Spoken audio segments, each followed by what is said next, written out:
Varias de las escuelas son una desgracia para su terrateniente, que soy yo.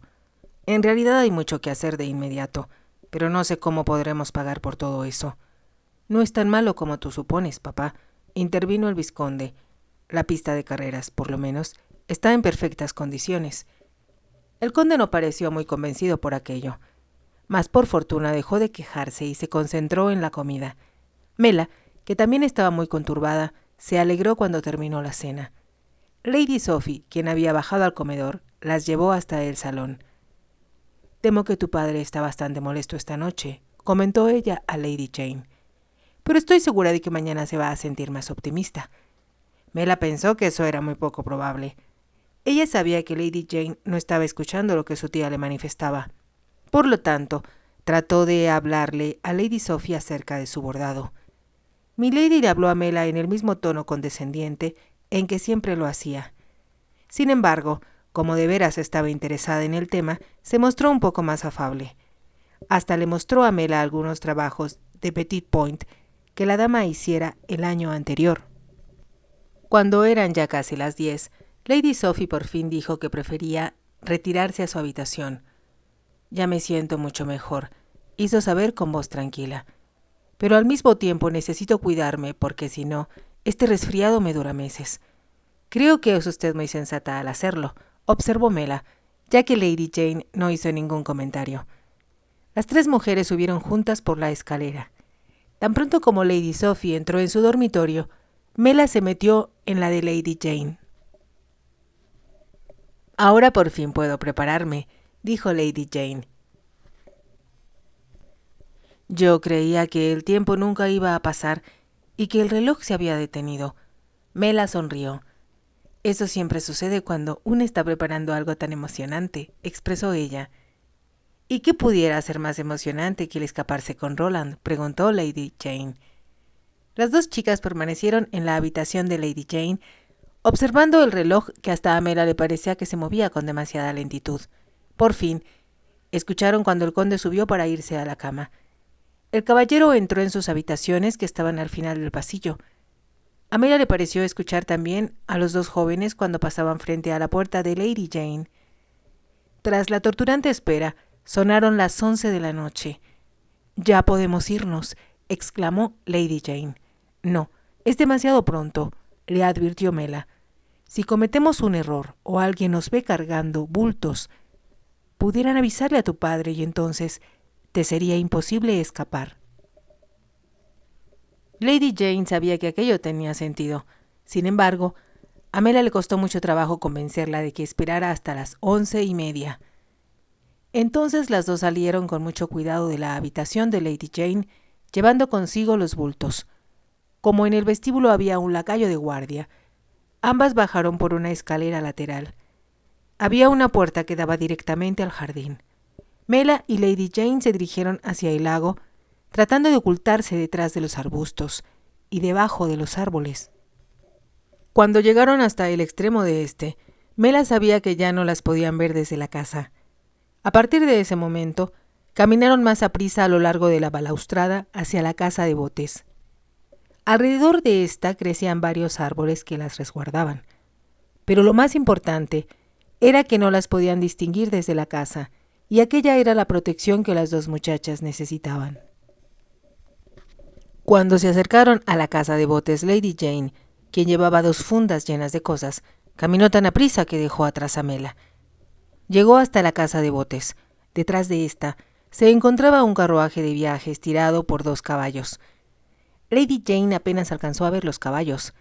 En ese instante Roland apareció detrás de ella y la rodeó con sus brazos. «Viniste, mi amor», exclamó él. «Yo sabía que tendrías el valor para hacerlo». «¿Cómo pudiste suponer que yo no fuera a venir?», murmuró Lady Jane. El joven la abrazó con fuerza y le besó los labios, los ojos, las mejillas y una vez más los labios. De pronto, él vio a Mela que se acercaba y levantó la cabeza, pero todavía mantuvo los brazos alrededor de Lady Jane. Le tomó un momento darse cuenta del gran bulto que Mela traía cargando. Entonces se dirigió hacia ella. «Tengo que confesar que se me olvidó que Jane iba a necesitar un ajuar», se disculpó él. Yo debí haberme acercado hasta la casa para traer todo esto. Por supuesto que usted no podía hacerlo, objetó Mela. Alguien podría verlo. Roland le quitó los bultos de ropa y los llevó hasta la parte de atrás de la calesa. Mela le explicó que tendrían que comprar un baúl o maletas. Él estuvo de acuerdo con ella en que eso sería muy fácil de hacer y colocó las fundas encima de los vestidos mientras decía: «No debemos tentar a la suerte demasiado. Considero que debemos partir de inmediato». Sí, por supuesto, estuvo de acuerdo Lady Jane. Ella se subió a la calesa y Roland le preguntó a Mela: «¿Podrá regresar a la casa sin problemas?» «Sí», respondió ella. «Supongo que en la mañana habrá un tremendo escándalo, pero espero no verme involucrada en él». «Eso espero yo también», expresó Roland, «y 1000 veces gracias por todo lo que ha hecho usted por Jane y por mí». Mela le sonrió y dijo: «Buena suerte. Estoy segura de que serán muy felices». «Esperemos que así será», respondió él. De un salto subió al carruaje junto a Lady Jane y tomó las riendas. Ellos se alejaron mientras Mela agitaba la mano en señal de despedida. Los vio alejarse lentamente por el sendero que llevaba hasta la carretera principal, mientras pensaba en lo afortunados que eran ellos. Pasaría mucho tiempo antes que se enteraran de quién había puesto el dinero para que Roland comenzara su cuadra. ¿Y quién le estaba pagando aquel sueldo tan espléndido? Para entonces, Mela calculaba que ya no habría problemas de que Roland rechazara el dinero. «Esa fue mi buena acción de este día», se dijo ella, y comenzó a caminar de regreso a la casa. Estaba pensando en Lady Jane y en Roland, y fue hasta que llegó a la balaustrada, situada al final del lago, cuando Mela se dio cuenta de que allí había alguien. La persona se mantenía parada junto a un arbusto, contemplando el agua. Casi había llegado al lugar donde estaba cuando se dio cuenta de que se trataba del vizconde. Sin pensarlo, él se volvió hacia ella. Mela se detuvo y se preguntó qué debería explicarle. Entonces ella pudo ver su rostro a la luz de la luna. Sonreía. ¿Pudieron escapar sin ningún problema?, preguntó él. Mela lo miró con fijeza. Entonces, ¿milord lo sabía?, espetó ella después de un momento. Por supuesto que lo sabía, respondió él. Cualquiera con un poco de sentido común se habría dado cuenta de que Jane y usted parecían muy culpables durante la cena y que tramaban algo. ¿Y usted infirió que ella pensaba escaparse?, preguntó Mela. Yo estimo mucho a Roland y estaba seguro de que él no iba a aceptar la negativa de mi padre sin decidirse a algo. Pienso que ellos van a ser muy felices, manifestó Mela. Estoy seguro de que así será, respondió el vizconde. Mela exhaló un suspiro de alivio. Me da mucho gusto que milord piense así, dijo ella. Yo creía que nadie comprendía cuán enamorados están y lo difícil que era para su hermana casarse con un hombre, simplemente porque éste tuviera un título. Eso es lo que ambicionan la mayoría de las mujeres, respondió el vizconde con voz dura. No creo que eso sea lo justo, protestó Mela. Yo estoy segura de que todas las mujeres desean el amor. Solo hay unas cuantas tontas dentro de la alta sociedad que piensan que un título es más importante. Entonces usted quiere casarse por amor, sonrió el vizconde. Por supuesto que sí, afirmó Mela. Yo quiero amar a alguien de la misma manera como Lady Jane ama a Roland. Ella me dijo que estaba dispuesta a lavar pisos y a hacer cualquier cosa con tal de poder casarse con él, y sé que hablaba en serio. ¿Estaría usted dispuesta a hacer lo mismo?, preguntó el vizconde. Mela permaneció en silencio durante un momento y después expresó: yo quiero casarme con alguien que me ame por mí misma y quiero entregarle mi alma y mi corazón. Eso es lo más importante que cualquier otra cosa. Mela habló de manera apasionada. Hubo silencio hasta que el vizconde dijo: quizá usted haya escuchado que existen muchas dificultades para poder obtener lo que usted ambiciona. Mela pensó en la manera como ella había tenido que huir y contestó: estoy segura de que las habrá, pero rezo porque al final yo pueda vencer. Una vez más se hizo el silencio. Entonces, como si de pronto ella recordara dónde se encontraba, manifestó: creo que será mejor que regrese. Estoy segura de que mañana su señoría va a estar muy enojado porque Lady Jane se ha escapado y yo solo espero que él no sepa que estuve involucrada, para que no me despida. —¿Usted no desea alejarse de aquí? —preguntó el vizconde. Mela hizo un gesto de negación con la cabeza. —No, me siento feliz, muy feliz, pero si el conde se entera de que yo ayudé a su hermana, entonces de seguro me echará de su casa. —En cuyo caso yo tengo otro trabajo que ofrecerle —respondió el vizconde—, pero hablaremos de eso mañana. Mientras hablaba, se inclinó y, para sorpresa de Mela, la besó. Fue un beso muy delicado, pero sus labios tocaron los de ella y sus brazos la rodearon. Entonces, casi antes que pudiera darse cuenta de lo que estaba sucediendo, él la soltó. Se alejó en dirección a la casa de botes y ella se quedó mirándolo. Se le hacía difícil admitir que aquello había sucedido. El vizconde la había besado y ella había sentido una sensación muy extraña, como si un rayo de luna le hubiera recorrido el cuerpo. El joven desapareció en las sombras, y ella sintió que debía haber estado soñando, o que se lo había imaginado. Aquello no podía ser realidad. Entonces, presa del miedo, corrió hacia la casa. Avanzó de manera incierta bajo los árboles y a través de los arbustos para no ser vista, y llegó hasta la puerta por la cual Lady Jane y ella habían salido. No se sintió a salvo hasta que hubo llegado a su habitación, pero cuando se metió en la cama le fue difícil dormir.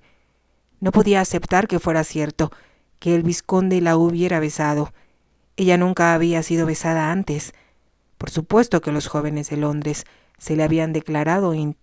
se habían declarado, intentaron besarla. Sin embargo, Mela no se los había permitido, pues sabía que ellos no estaban enamorados de ella, sino de su dinero, y los había alejado. En todos los casos logró evitar que los labios de ellos rozaran los suyos.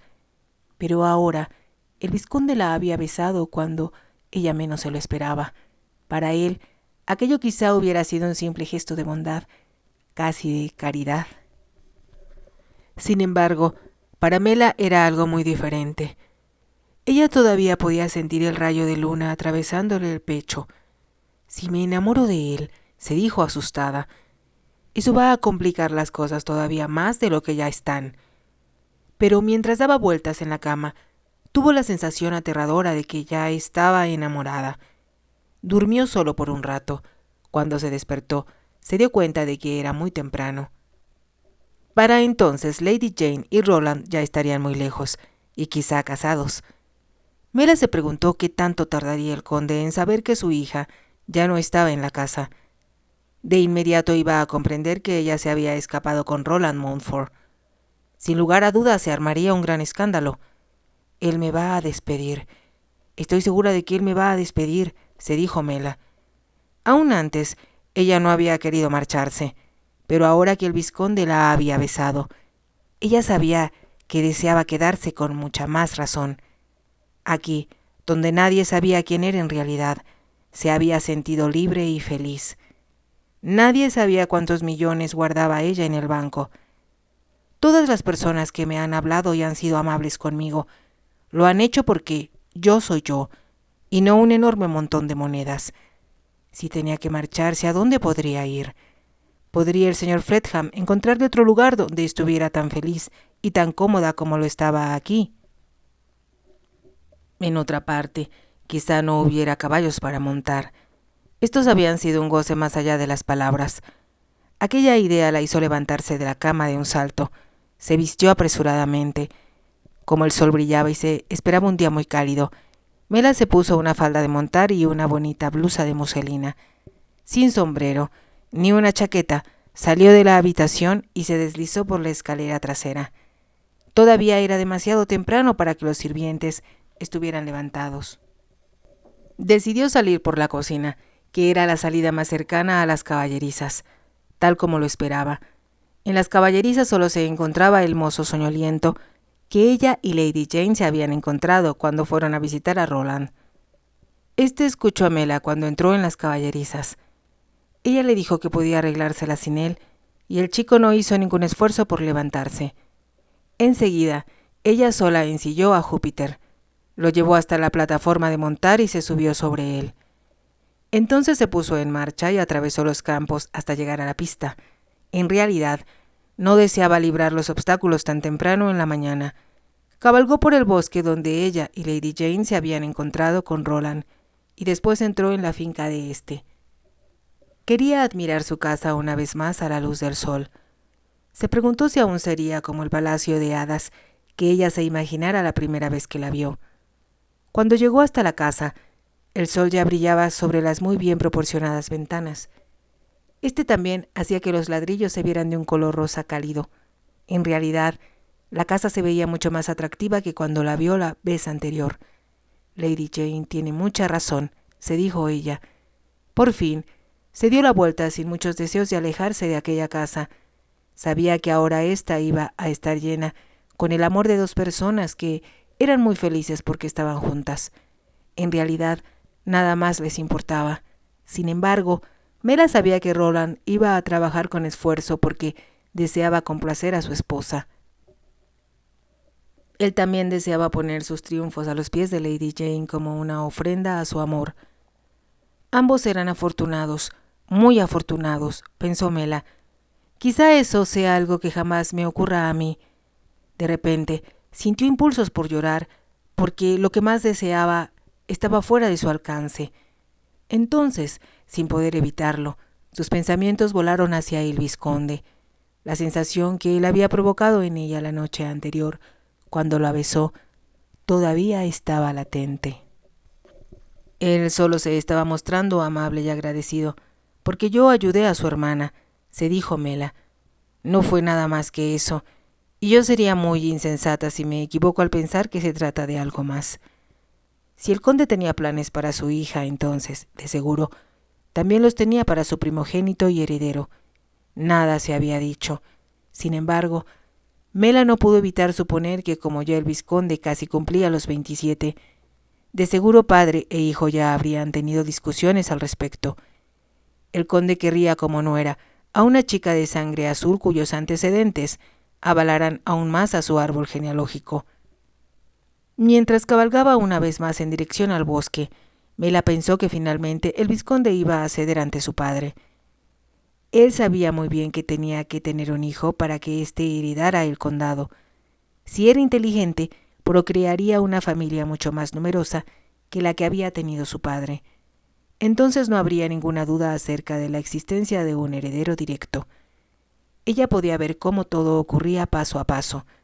Sería muy necia si se enamorara del vizconde. Él iba a pensar que ella no era lo bastante buena para él. Sin lugar a dudas, no se doblegaría a casarse con ella solo porque era muy rica.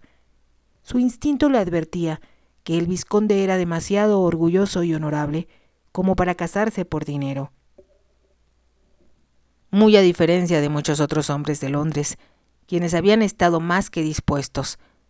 Mela pensó en la forma maravillosa que él montaba y en lo divertido que había sido competir con él en la pista de carreras. Entonces se dijo a sí misma que entre más pronto lo sacara de su mente, mejor. Si me enamoro, pensó ella mientras continuaba cabalgando, será como amar al hombre que está en la luna, a quien es imposible alcanzar.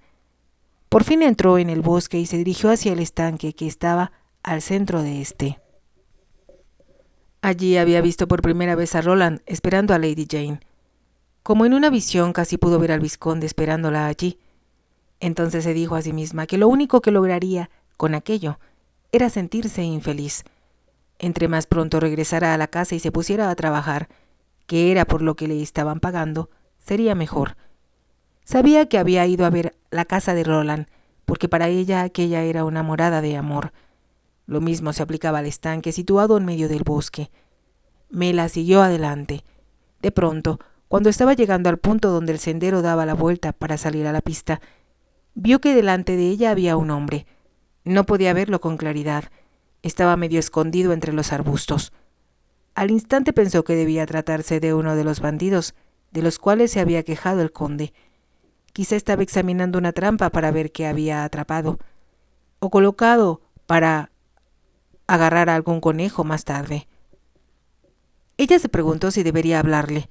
Quizá fuera mejor seguir adelante y decirle al guardabosques lo que había visto. Y cuando llegó junto al hombre, Este salió de detrás de los arbustos. El desconocido extendió la mano y sujetó las riendas de Júpiter. ¿Qué quiere? ¿Qué sucede?, preguntó ella. Mela estaba a punto de decirle que la soltara cuando vio que otro hombre se acercaba al otro lado de Júpiter. Los dos hombres estaban sujetando las riendas. Mela los miró y se percató de que el primero de ellos le parecía un tanto familiar.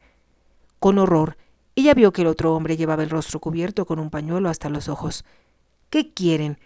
¿Quiénes son ustedes?, preguntó ella una vez más. La queremos a usted, señorita Brown, respondió el hombre que estaba a la derecha de ella. Mientras hablaba, Mela descubrió quién era él. Era el lacayo que había venido ayer hasta la casa acompañando a Lady Davidson. Lady Jane había dicho que le parecía atrevido porque había preguntado quién era ella. Han cometido ustedes un error, repuso Mela de inmediato. Mi apellido es Somers, señorita Somers. El hombre que había sido el lacayo de Lady Davidson rió de manera desagradable. Así que ese es el nombre que usted está utilizando ahora, señaló él. Pues bien, yo ya la he reconocido, y pienso que nos puede ser muy útil de una manera o de otra. No sé a qué se refieren, respondió Mela. Y como yo quiero regresar a la casa, por favor quiten sus manos de las riendas de mi caballo. Ahora no se está usted comportando de manera sensata, expresó el lacayo. Como nosotros tenemos prisa, usted hará lo que le digamos o no la va a pasar muy bien. Mientras hablaba, sacó un revólver de su saco y lo apuntó hacia ella. Usted debe de estar loco, espetó Mela. Si usted me mata, sin lugar a dudas, será ejecutado. Hablaba con mucho valor. Pero al mismo tiempo, el corazón le latía con desesperación, y ella sentía mucho miedo. El lacayo sonrió de manera repulsiva. Nosotros no vamos a hacerle daño, dijo él. Si hace lo que le indicamos y no pierde el tiempo discutiendo, bájese de su caballo, a menos que quiera que Jimmy y yo la bajemos a la fuerza. Mela se bajó de Júpiter, pues sabía que no tenía otra alternativa. Entonces el lacayo le dio al caballo una buena palmada. Júpiter salió galopando en dirección al campo donde se encontraba la pista. Fue en ese momento cuando Mela se dio cuenta de que en los límites del bosque se encontraba un carruaje cerrado. El lacayo siguió la dirección de su mirada y ordenó: «Así es, métase ahora mismo. Y después ya sabrá qué es lo que vamos a hacer con usted». Él todavía le estaba apuntando con el revólver. Mela estaba segura de que si ella intentaba huir, el hombre no iba a dudar en utilizarlo, y quizá la hiriera en un brazo o en una pierna. Así que se dio la vuelta. Al hacerlo, se percató de que el otro hombre, que aún no había dicho nada, y a quien se habían referido como Jimmy, iba caminando adelante. Ella lo siguió y el lacayo vino detrás. La distancia hasta el carruaje era muy corta. Se trataba de un vehículo un tanto desvencijado. A Mela le pareció que quizá hubiera sido utilizado como silla de posta en algún tiempo. Estaba tirado por dos caballos muy corrientes. Sin embargo, ella pensó que estos podrían moverse con bastante rapidez, si así se les exigía. Había dos hombres en la parte delantera del carruaje. Cuando vieron a Mela, el que ocupaba el lugar del conductor exclamó: «¿Por fin la atraparon?» «Sí», respondió el lacayo, «y entre más pronto nos alejemos de aquí, mejor». Mela se volvió cuando llegó junto al carruaje. «¿Por qué no me dicen lo que pretenden?», sugirió ella. «¿Y por qué se están comportando de esta manera tan abominable?». «No creo que sea muy difícil responder a eso, señorita Brown», contestó el lacayo. «Supongo que ustedes quieren dinero», dijo Mela. «¿Cuánto?». «Yo sabía que usted comprendería tarde o temprano», espetó el lacayo. «Yo le diré cuánto, después que lleguemos a donde la vamos a llevar. Pero no vamos a perder más tiempo aquí». Y apuntó con el revólver hacia el carruaje mientras hablaba. Mela se subió consciente de que estaba indefensa. Se trataba de un carruaje muy usado, pensó ella.